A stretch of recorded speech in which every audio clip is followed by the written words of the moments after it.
Hi guys, welcome to our channel Telugu audio stories with Mythri.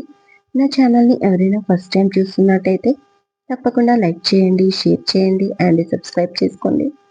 Miss Lakkamamba part 76. ఇక late చేయకుండా స్టోరీలోకి వెళ్ళిపోదాం. నాకు న్యూస్తో అనవసరం. నా కూతురు నీ భార్య.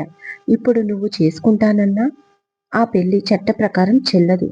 అయినా నువ్వు చేసుకున్నంత మాత్రాన చేసుకునే వరకు మేము చూస్తూ ఊరుకుంటామని అనుకుంటున్నావా?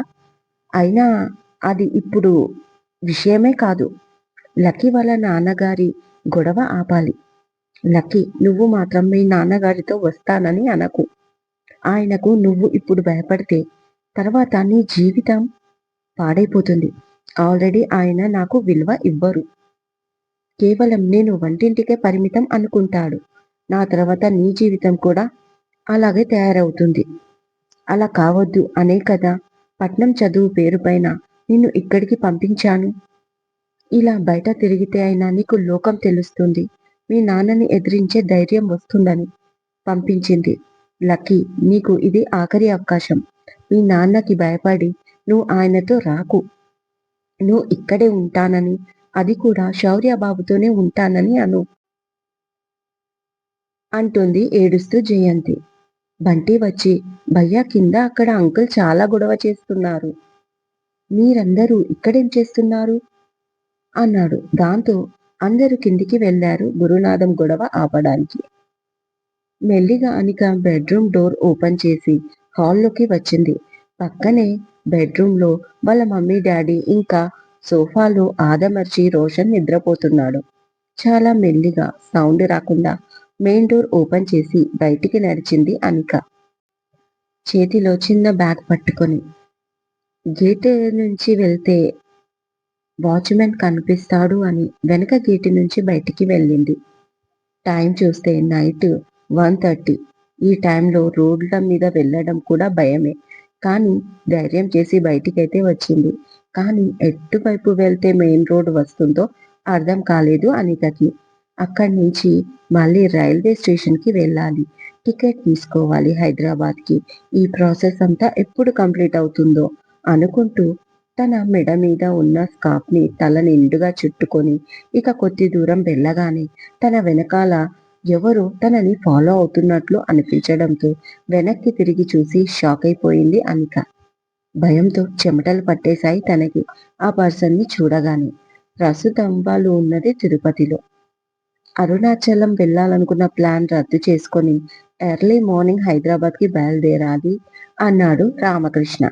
కట్ చేస్తే 10 నిమిషాలకి. నీకు అసలు బుద్ధి ఉందా? ఇంత అర్ధరాత్రి బయటికి వెళ్తావా? ఈ విషయం డాడీకి తెలిస్తే ఏం చేస్తాడో తెలుసా? కోపంగా అరిచాడు అనిక పైన. పక్క రూంలోకి వెళ్ళాక డోర్ లాక్ చేసి రోషన్. మరేం చేయాలి? శౌర్య ఏం చేశాడో చూసావు కదా. అందుకే వెళ్ళి నాకెందుకు ఇలా చేశావు, నాకంటే దానిలో ఏం నచ్చింది అని అడుగుదామని. శౌర్య ఎప్పుడు నా లవ్ మ్యాటర్ తీసినా ఒకే మాట చెప్తాడు, నీ గురించి ఎప్పుడూ అలా ఆలోచించలేదు, నాకు అలాంటి ఆలోచన లేదు అని. నా లవ్ని యాక్సెప్ట్ చెయ్యలేదు సరికదా, అసలు నా మాటకి కూడా వాల్యూ ఇవ్వలేదు అని ఇప్పుడు తెలుస్తుంది. అందుకే తాడో పేడో వెళ్ళి తేల్చుకుంటాను అంటుంది అనిక. ఆల్ రైట్, అతను ఏం చెయ్యాలనుకున్నాడో క్లియర్గా కనిపిస్తుంది కదా. నీ లవ్ని యాక్సెప్ట్ చెయ్యడు అని చెప్పేశాడు. నువ్వు తనకు అక్కర్లేదని కూడా క్లియర్గా తెలిసిపోతుంది కదా. మళ్ళీ నువ్వు ఇప్పుడు అతని దగ్గరికి వెళ్ళినా ఇదే చెప్తాడు. అప్పుడు ఏం చేస్తావు? ఆ అడిగేదేదో ఫోన్లో అడిగితే సరిపోతుంది కదా. ఇంత అర్ధరాత్రి వేళ రిస్క్ తీసుకొని హైదరాబాద్కి వెళ్ళడం ఎందుకు? డాడీ దృష్టిలో ఇక్కడ చెడు కావడం ఎందుకు అని అడిగాడు కోపంగా రోషన్. అంటే నేను అతను నో అన్నాక కూడా మళ్ళీ తిరిగి వస్తానని అనుకుంటున్నావా అన్నయ్య అని అడిగింది అనిక చాలా మెల్లిగా. అప్పుడు ఆమె వైపు చూశాడు రోషన్. ఆమె మాటకి షాక్ అవుతూ. తను చాలా స్ట్రాంగ్గా కనిపిస్తుంది ఈ మాట చెప్పేటప్పుడు. సేమ్ టైం ఆమె ఏదో నిర్ణయం తీసుకున్నదానిలాగా కూడా కనిపిస్తుంది. అంటే ఏం చేస్తావు అని అడిగాడు. తను సమాధానం చెప్పకుండా నేల చూపులు చూస్తుంది. వెంటనే అనిక షోల్డర్ పట్టుకొని, అసలు ఏం చేయాలనుకుంటున్నావు? అని భయంగా అడిగాడు ఆమెను చూస్తూ. అంతే, గట్టిగా వాళ్ళ అన్నయ్యని హగ్ చేసుకొని చచ్చిపోదాం అనుకున్నాను. అన్నయ్య, ఆయన లేకుండా నేను బ్రతకలేను అంటూ కుళ్ళి కుళ్ళి ఏడుస్తుంది అనిక. షాక్ లో ఉండిపోయాడు రోషన్. ఇప్పటి వరకు అనికది ఏదో అట్రాక్షన్ అనుకున్నాడు, కానీ తను చాలా సీరియస్ గా ఉంది ఈ మ్యాటర్లో అని ఇప్పుడే అర్థమైంది రోషన్కి. నీకు పిచ్చి పట్టిందా? ఎందుకే ఇలా బాధ పెడుతున్నావు? నువ్వు బాధపడడం కాక మమ్మల్ని బాధ పెడుతున్నావు. శౌర్య లేకపోతే నువ్వు బతకలేవా? అంత పిచ్చి ఏంటి నీకు? ఆల్ రైట్, హైదరాబాద్ వెళ్ళాక కలుద్దు, కానీ ఇప్పుడు పడుకో అన్నాడు రోషన్. తను ఇలాంటి నిర్ణయం తీసుకుంటుందని అసలు ఊహించలేకపోయాడు రోషన్. అలాగే ఈసారి ఎలాగైనా తన తండ్రితో మాట్లాడాలని కూడా అనుకున్నాడు అనిక విషయంలో.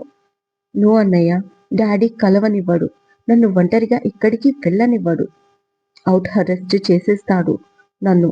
ఇక నీకు ఇంకా అర్థం కావడం లేదా అని అడుగుతుంది అనిక. అది కదా నీ ప్రాబ్లం. నేను తీసుకెళ్తాను శౌర్య వాళ్ళ ఇంటికి, ఐ ప్రామిస్ యూ. అప్పటి వరకు ఎలాంటి పిచ్చి ఆలోచనలు చెయ్యకు. నన్ను నమ్ము. నిన్ను మభ్యపెట్టడానికి చెప్పడం లేదు. నాకు అక్కడ పని ఉంది అన్నాడు రోషన్ స్థిరంగా. ఇక రోషన్ కూడా లాస్యాతో తన ప్రేమ గురించి మాట్లాడాలి అనుకున్నాడు. అప్పుడు అవ్వలేదు. బట్ ఇప్పుడు తన చెల్లి ప్రాబ్లం, తన ప్రాబ్లం ఒకటే. ఇప్పుడు తన తండ్రి నుంచి తన చెల్లెలికి ఎదురైంది. రేపు లాస్య తన ప్రేమ గురించి కూడా తన తండ్రితో ఇలాంటి సమస్య వస్తుంది. అందుకే ముందుగా లాస్య మనసులో ఏముందో తెలుసుకోవాలి. తను ఓకే అంటే తండ్రికి వ్యతిరేకంగా అయినా ఆ అమ్మాయిని పెళ్లి చేసుకోవాలి. ప్రస్తుతం అన్నా చెల్లెళ్ళది ఒకే పొజిషన్లో ఉన్నారు. కాకపోతే శౌర్యకి అనిక ప్రేమ గురించి తెలుసు.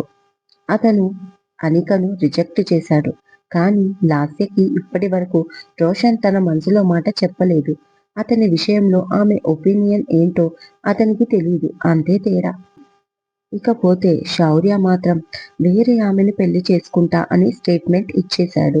అదేదో అనికతోనే డైరెక్ట్ గా మాట్లాడిపిస్తే అనిక మనసు శౌర్య పైన విరగొచ్చు. ఎందుకంటే తనని కాకుండా ఇంకెవరినో ప్రేమించే అబ్బాయిని ద్వేషిస్తుంది ఏ అమ్మాయి అయినా. కాబట్టి అనిక మనసు విరిగేలా, సేమ్ టైం తన లవ్ సక్సెస్ అయ్యేలా ఒకే ఒక మీట్ ఏర్పాటు చెయ్యాలి అనుకున్నాడు రోషన్. ఇక ఈ విషయం తన తండ్రికి తెలిస్తే ఎలా రియాక్ట్ అవుతాడో అని భయంగా కూడా ఉంది. అనిక విషయంలో అయితే శౌర్య నో చెప్పాడు. మళ్ళీ మళ్ళీ అదే చెప్తాడు. కాబట్టి ఒక మంచి సంబంధం చూసి పెళ్లి చేసి మరో ఇంటికి పంపించవచ్చు. కానీ తన విషయంలో అలా కాదు. తన తండ్రి తనకి కూడా ఎలాగోలా పెళ్లి జరిపించాలని ఒక మంచి సంబంధం తెస్తాడు. బట్ అనికంత ఈజీగా తను పెళ్లి చేసుకోలేడు. ఎందుకంటే అనిక 3 ముళ్ళు వేయించుకుంటుంది. ఇక్కడ తను మాత్రం 3 ముళ్ళు మరొక వ్యక్తికి వెయ్యాలి. కాబట్టి గ్యారంటీగా వేరే పెళ్లి తను చేసుకోడు. పైగా తన తండ్రి తర్వాత తనే అన్నిటికీ అండ్ రాజకీయ వారసుడు కూడా. మరి అనిక కంటే కూడా తన విషయంలో పెద్ద షాకే తగలబోతుంది తన తండ్రికి. అలా అని కొడుకుని కూడా దూరం చేసుకోలేడు కదా అనుకున్నాడు మనసులో రోషన్. శౌర్య రూము నుంచి భయపడుతూ అందరూ కిందికి వచ్చేశారు. అప్పటికే చాలా కోపంగా బుసలు కొడుతున్న గురునాథం, అమ్మా, ఈ రోజు తర్వాత నా కూతురు ఇక్కడ ఉండదు. చెప్పు నీ కూతురుతో. ఎలాగో ఆమె కొడుకు ఇంకో పెళ్లి చేసుకుంటానని టీవీలో చెప్పాడు కదా. ఇక నా కూతురి జీవితాన్ని నేను ఎందుకు పాడు చేస్తాను అని 2 క్షణాల తర్వాత, తల్లి లక్కమాంబ, నువ్వు వెళ్ళి బట్టలు సర్దుకో తల్లి. కరెక్ట్గా 12 గంటలకు మన ప్రయాణం. జయంతి అమ్మ, మీరు కూడా అన్నాడు గురునాథం ఏదో పెద్ద నిర్ణయం తీసుకున్న వాడిలాగా. పుష్ప, సులోచన, జయంతి భయపడిపోయారు ఆ మాటకి. ఇప్పుడు మామ అల్లుళ్ళ మధ్య ఎంత పెద్ద గొడవ జరుగుతుందో అని భయపడుతూనే, అన్నయ్య ఇప్పుడు లక్కిని ఎందుకు తీసుకెళ్తాను అంటున్నారు? నా కొడుకు ఏ తప్పు చెయ్యలేదు అని పుష్ప అనగానే, లేదు, నా కూతుర్ని నేను తీసుకెళ్తాను. ఇక్కడ ఒక్క నిమిషం నా కూతురు ఉండదు. నేను నిర్ణయం తీసేసుకున్నాను.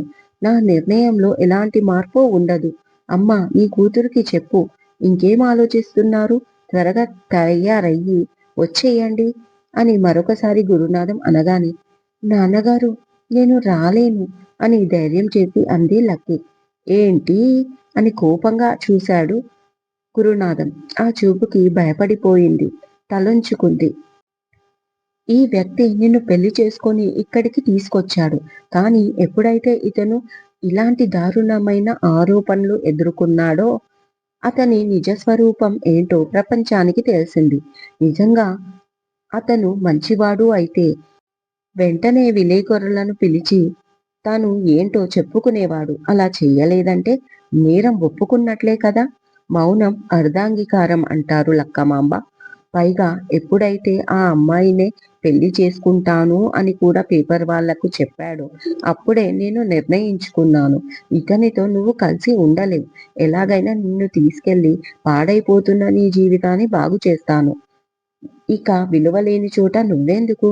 నీకు మంచి సంబంధం చూసి మళ్ళీ పెళ్లి చేస్తాను. పద మన ఇంటికి అని గురునాథం అనగానే, శౌర్య నువ్వేం మాట్లాడవేంట్రా? అంటూ పుష్ప శౌర్య దగ్గరికి వెళ్ళి అడుగుతుంది బాధగా. మామయ్య చెప్పింది నిజమే కదా! నేను చెప్పడానికి ఏముంది ఇక్కడ? అన్నాడు శౌర్య లక్కీని అబ్జర్వ్ చేస్తూ. అదేంట్రా? అదంటే నీకు ఇష్టం కదా! అంటుంది పుష్ప ఈసారి కోపంగా. ప్రతిసారి నా ఇష్టమే చెప్పాలా? ఇప్పుడు తన మనసులో ఏముందో కూడా నాకు తెలియాలి కదా! ఇప్పుడు ఆలోచిస్తే నేను అప్పుడు బలవంతంగా పెళ్లి చేసుకున్నానేమో అనిపిస్తుంది.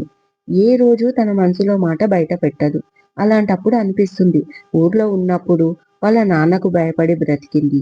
ఇప్పుడు ఇక్కడ ఉన్నప్పుడు నాకు భయపడి బ్రతుకుతుందేమో అని. భయం ఉన్న చోట ద్వేషం ఉండొచ్చు కానీ ప్రేమ ఉండదు, ఉండకూడదమ్మా. ఏది ఉన్నా మనసులో ఉంచుకోవద్దు. బయటికి చెప్పేయాలి. అలా చెప్పనప్పుడు తను వాళ్ళ నాన్నగారితో వెళ్ళడమే బెస్ట్. ఎలాగో ఆయన కొత్త లైఫ్ ఇస్తా అంటున్నాడు కదా అని శౌర్య అనగానే కోపంగా చూస్తుంది లక్కీ. ఏంటి ఆ చూపు?